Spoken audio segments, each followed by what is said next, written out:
Right on, right on, right on. Easy Steps in the Bible Story by Adelaide B. Evans, Book 1, 6 of 8. The Story of Abraham, Part 2 of 3 parts. One day, as Abraham sat in his tent door, he looked up and saw 3 travelers coming toward him. One of these was the Lord, who had talked with him so often. The other 2 were angels. All 3 were dressed like men traveling from one place to another.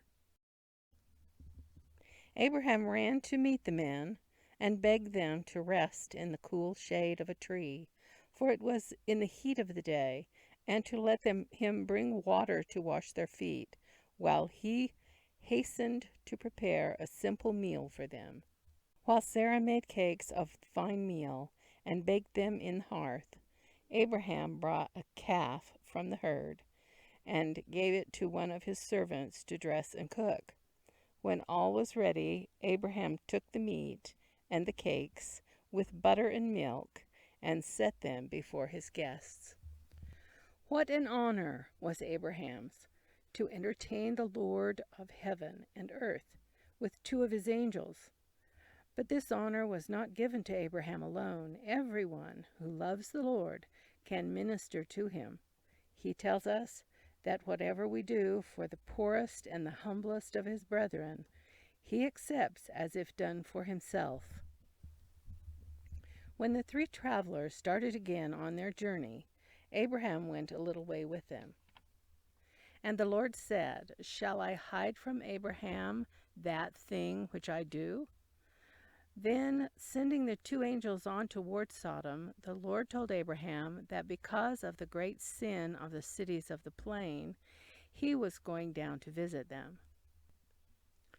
Abraham understood that the Lord would destroy those wicked cities, and the thought of his nephew Lot and his household filled him with alarm. For though Lot had only pitched his tent toward Sodom when he first went to the plain, it was not long before he moved into the city. As his children grew up, they became like the children of Sodom, and their evil ways were a great grief to their father. Lot was vexed with the conversation of the wicked, and the things he saw and heard from day to day were a sorrow to him. Still, because he was very rich, and because Sodom was a beautiful place in which to live, Lot stayed there. When the Lord told Abraham that he was going down to visit Sodom, Abraham asked, "Wilt thou also destroy the righteous with the wicked?" There might perhaps be 50 righteous persons in the whole city, he said, and asked the Lord if he would not spare the city if this number were found in it. And the Lord answered Abraham, "If I find in Sodom 50 righteous within the city, then I will spare all the place for their sakes."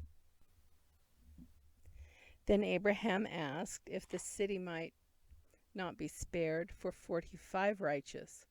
And the Lord said, "If I find there 45, I will not destroy it."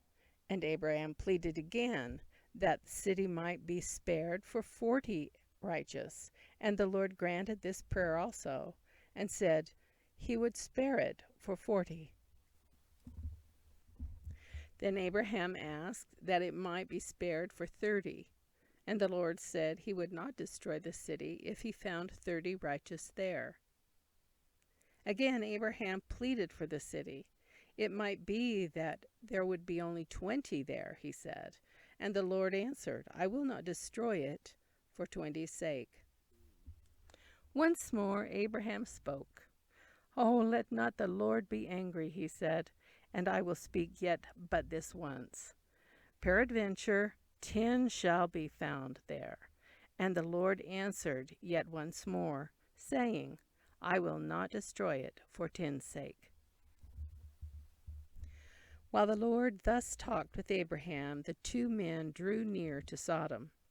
It was evening when they came to the city, and Lot, who was sitting in the gate, saw them and urged them to go home with him. That night the angels told Lot that they had come to destroy the city. They urged him to hasten to tell his sons and daughters and warn them to leave the place.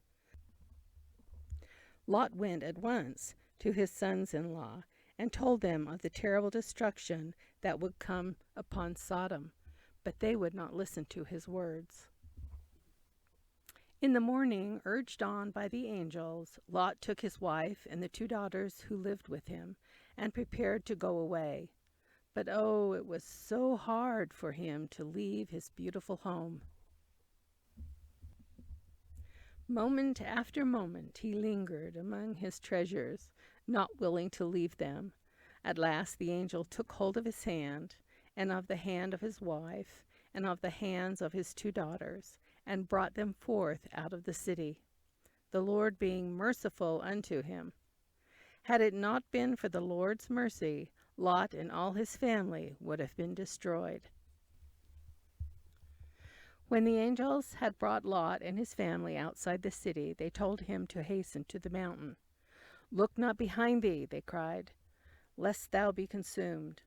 But even then Lot stopped to argue with the heavenly messengers. His courage failed, and he begged to be allowed to go to the little city of Zoar instead of to the mountain. In tender pity for his weakness, his request was granted. As they fled, Lot's wife turned to look once more at the home she had loved. Perhaps she thought that after all the city would not be destroyed and she might go back. But as she looked, she was turned to a pillar of salt, and Lot and his daughters were obliged to leave her there as they ran for their lives. The sun was risen when they entered Zoar, and it was about this time that Abraham went to the place where the night before he had so earnestly pleaded with the Lord to spare the city. And he looked toward Sodom and Gomorrah, and toward all the land of the plain, and beheld, and lo, the smoke of the country went up like the smoke of a furnace. Then Abraham knew that not 10 persons were found in those cities to heed the warning brought by the angels. As we read the story of Lot and of the destruction of Sodom and Gomorrah, we are led to wonder at the Lord's love and goodness to his weak, sinful children. We learn, too, how much better it is to let the Lord choose for us than to choose for ourselves, and how much safer and happier are those who listen to his counsel and gladly obey when he speaks. 25 years after Abraham and Sarah first entered Canaan, the long-promised son was born, and was named Isaac, as the Lord had directed. After a while, Isaac's parents made a great feast. All the servants and other members of Abraham's large household were invited to this feast to see Isaac and to honor him as their master's heir. Ishmael had been taught by his mother that this honor was to belong to him, and when he saw Isaac taking the place that he thought was his, he was angry and mocked him. Then Sarah asked that Ishmael and Hagar be sent away.